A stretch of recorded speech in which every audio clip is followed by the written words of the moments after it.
Le maire de la commune de Lalo, William Fangbeji, est donc en direct au téléphone sur cette émission. Monsieur le maire, bonjour. Bonjour, journaliste. Comment vous allez? Ça va bien, merci beaucoup. Et vous-même? Ça va. Je rends grâce à Dieu.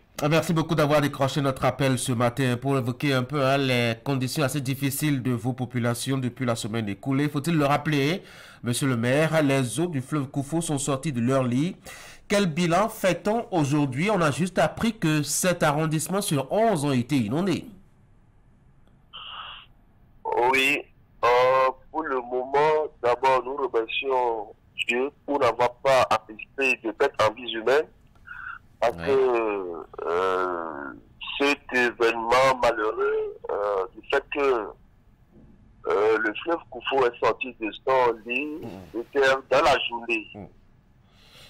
C'était dans la journée, nous avons enregistré pour le moment 3477 ménages qui sont touchés par ce phénomène rare. Parce que, effectivement, nous enregistrons souvent, dans les années passées, le fleuve Koufou qui sortait de son lit, mais cette fois-ci, c'est vraiment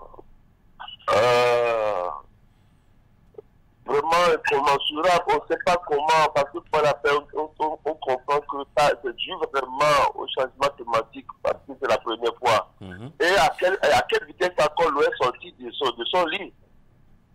Vous savez, à Lalo, nous avons une population entièrement agricole. Absolument. Sur les 11 arrondissements, nous avons 7 qui sont touchés, donc 16 villages. Les cultures sont emportées, les animaux sont emportés, et les populations dans les endroits bâtissent maintenant en terre battue. C'est ça. En concert, ces constructions en contact avec l'eau, vous voyez déjà, il y a certaines maisons qui sont englouties, d'autres sont effondrées. Donc, nous tendons la main aux bonnes volontés à l'État central de venir à notre secours parce que pour le moment, nous avons les populations qui dorment à la belle étoile. C'est ça. Ce qui constitue encore notre grand souci, on se demande quelle serait la suite parce que c'est arrivé de façon précoce.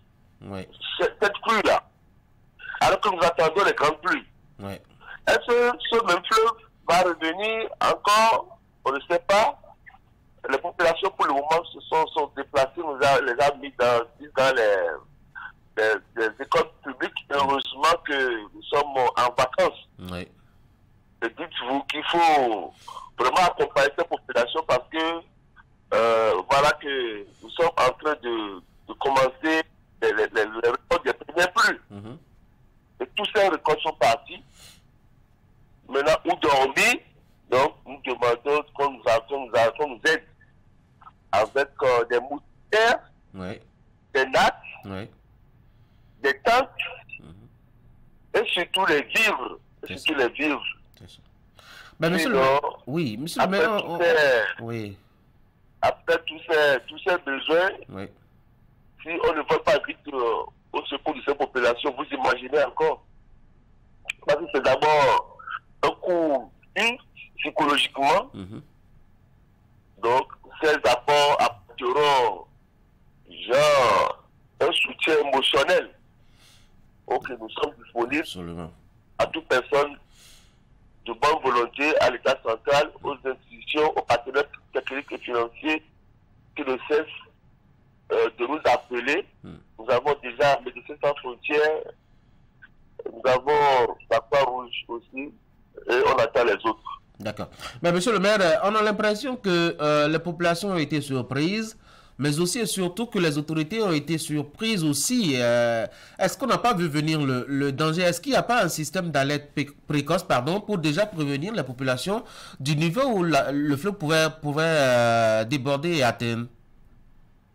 Comme je l'ai déjà signalé, je vous ai dit que c'est la première fois. Effectivement, on vivait des crues de façon bénigne. C'est ça. De façon rubrique, mais pour cette fois-ci, c'est toute première fois, même à entendre les populations. Oui. Et je vous ai dit, le fleuve est sorti de son lit avec une victoire, avec une vitesse de croisière. Il faut voir comment, parce qu'il y a d'autres qui sont surpris au champ. Ils étaient au champ et puis ils attendaient un grand bruit venir. Heureusement que ces doutes sont montés les arbres. Ah oui. Et après, on a envoyé des pirogues pour aller les repêcher. Donc, c'est pour vous dire que ça, là, c'est inédit. C'est toute une première fois, on sent ça. C'est ça. Oui, et d'habitude, pour vivre la pluie, il faut attendre les mois de septembre et d'août. Nous voici en jeu, voir qui peut prédire ça et qui peut voir ce danger venir. Et ne pas informer les populations. Je disais heureusement que ce n'est pas notamment en journée. Sinon, on aurait enregistré des pertes en vie humaine. Ça, c'est clair. Oui. Mais alors que le fleuve a surpris tout le monde, qu'est-ce que le conseil communal fait? Parce qu'il y a beaucoup de temps qui reste. Vous l'aviez dit, on attendait le fleuve pour le mois de septembre. Il est déjà là au mois de juin. C'est sûr que ça va s'accentuer avec le temps qui va venir. Qu'est-ce que le conseil communal envisage comme, je dois dire, action pour, ma foi, aider les populations quand même à traverser ces temps difficiles? Pour le moment, nous avons mis sur pied un comité de gestion de crise et catastrophe, dont le maire, le président, tous les CA concernés, tout le monde, à savoir les services déconcentrés de l'État, qui sont sur le territoire de là, tout le monde est sur le qui-vive. C'est ça. Parce qu'on ne sait pas ce que la pays nous réserve. Mais l'essentiel, c'est d'abord comment faire pour apporter quelques soutiens à ces populations avant que la nature nous fasse grâce. On est disponible à tout moment. Toute personne qui voudrait nous accompagner, le comité est disponible 24 heures sur 24.